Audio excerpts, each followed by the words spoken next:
अस्सलाम वालेकुम स्टूडेंट्स। आज मैं अपने न्यू टॉपिक के साथ हाजिर हूँ विच इज़ फ्रिक्शन। फ्रिक्शन, पहले हम इसकी डेफिनेशन देखते हैं। Friction is a force that opposes the relative motion between two surfaces of objects in contact. The force of friction always acts in a direction opposite to that of the applied force. Friction exists between two surfaces due to irregularities on the surfaces of the objects in contact, interlocking of micro level irregularities of the two surface and plugging of harder surface into smoother surface.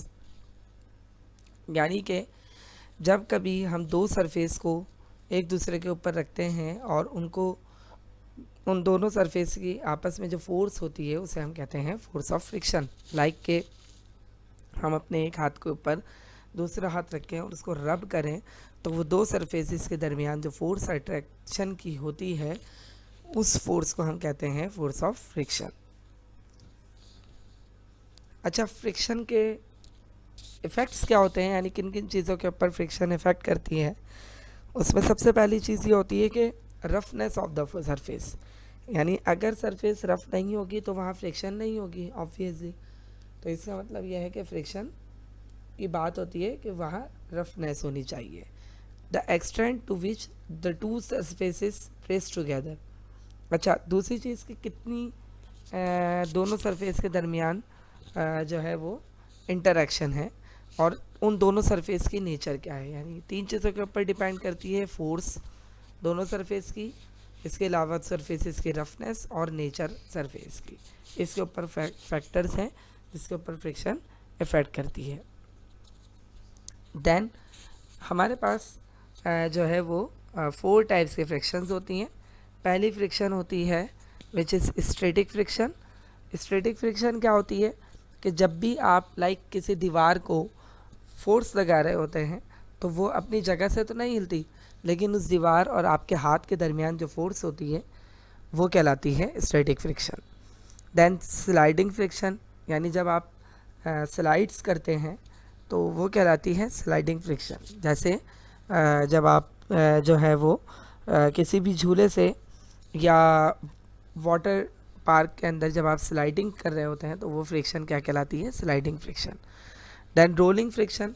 What is mean by rolling friction, जो skateboards होते हैं वो एक rolling friction की बात कर रहे होते हैं, या जो व्हील्स होते हैं वो जब रोड्स पे काम कर रहे होते हैं, व्हील घूम रहे होते हैं तो उनके दरमियान एक रोलिंग फ्रिक्शन होती है।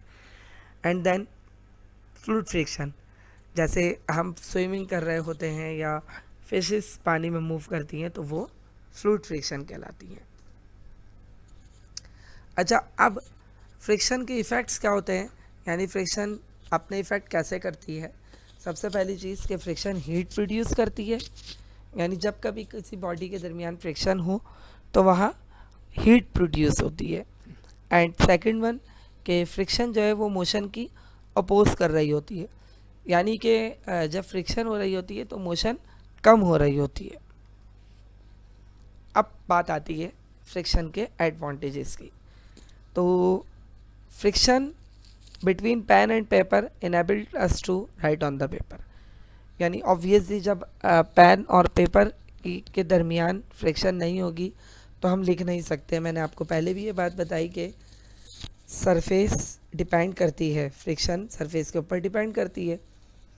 इसका मतलब यह है कि जो पेन है और पेपर है उनके दरमियान एक फ्रिक्शन है, तो वो इस वजह से हम लिख देते हैं। Friction between our feet and the ground allows our movements like standing, walking and running, यानी कि हमारे पाँव के दरमियान और ज़मीन के दरमियान जो फ्रिक्शन होती है वो हमें चलने में मदद देती है, वो हमें भागने में मदद देती है, हमें खड़े होने में मदद देती है। ऑब्वियसली इसकी बेस्ट एग्जांपल ये होती है कि जब हम बात करते हैं किसी स्मूथ जगह की, लाइक मार्बल टाइल्स के ऊपर, तो वहाँ पे हमें चलना मुश्किल होता है, या किसी जगह पे पानी पड़ा हो तो वहाँ पे हमें चलना मुश्किल होता है। तो इसका मतलब ये है कि जब हमारे पाँव के दरमियान और ग्राउंड्स के दरमियान फोर्स ऑफ फ्रिक्शन होगी हम तभी चल सकते हैं। Third one, friction between the surface of the road and tyres of our vehicles allow the vehicles to move without saving. इसका मतलब क्या है कि रोड और टायर्स के दरमियान जो फ्रिक्शन होती है, अगर वो ना हो तो क्या होगा भाई, हमें पता है कि बारिश के मौसम में बाइक स्लिप होती हैं। क्यों होती हैं, उसकी वजह क्या है? उसकी वजह ये होती है कि जब जब ट्रैफिक में, यानी हमारे व्हील में और रोड के ऊपर क्या होता है कि एक, आपको पता होगा, एक काले कलर की चीज़ डली होती है रोड पे कारपेटिंग के लिए, डामर कहते हैं जिसे हम अपनी कॉमन लैंग्वेज में। अब वो स्मूथ नहीं होती, वो रफ होती है। पानी जब उस पर पड़ता है तो वो बिल्कुल स्मूथ हो जाती है। तो जब बारिश हो रही होती है तो इसका मतलब ये होता है कि टायर्स और रोड के दरमियान की फ्रिक्शन ख़त्म हो जाती है, इसलिए हमारी जो गाड़ियाँ हैं वो स्लिप होने लगती हैं। तो फ्रिक्शन की एडवांटेज ये होता है कि गाड़ी आराम से चल जाती है अगर फ्रिक्शन होती है। अच्छा, डिसएडवांटेजेस क्या है फ्रिक्शन की?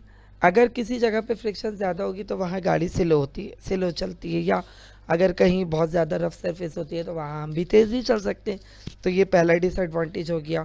फिर friction produces heat causing wastage of energy in machine, यानी कि फ्रिक्शन जो है वो मशीनरीज के अंदर हीट प्रोड्यूस करती है और इससे एनर्जी लॉस होती है।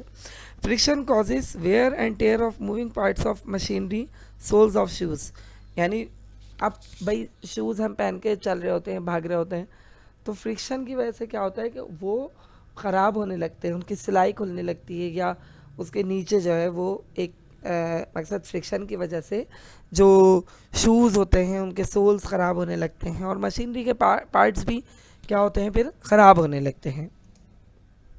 अब बात ये आती है कि अगर किसी जगह पर फ्रिक्शन प्रोड्यूस हो तो हम उसे कैसे रिड्यूस करेंगे। दो मेथड होते हैं उसके लिए। पहला मेथड होता है बॉल बेयरिंग्स का, यानी बॉल बेयरिंग्स आप लोग कॉमन होंगे कि एक छोटी छोटी बॉल्स होती हैं जो कि ऑयलिंग करके उन पे, और उनको दो, यानी जो साइकिल के पैडल्स होते हैं उनमें, और अक्सर बाइक्स वगैरह में भी यूज़ होती हैं, तो उससे फ्रिक्शन कम होती है। दूसरी चीज़ ये होती है कि जब हम लुब्रिकेंट्स का इस्तेमाल करते हैं, लाइक हम ऑयलिंग करते हैं या ग्रीसिंग करते हैं, तो इससे फ्रिक्शन कम हो जाती है। ठीक है, मुझे उम्मीद है कि आप लोगों को ये टॉपिक समझ आया होगा। अगर कोई प्रॉब्लम हो, कोई कन्फ्यूजन हो, so you are free to ask any question. अपना बहुत ख्याल रखिएगा। अल्लाह हाफिज़ नासिर। अस्सलाम वालेकुम।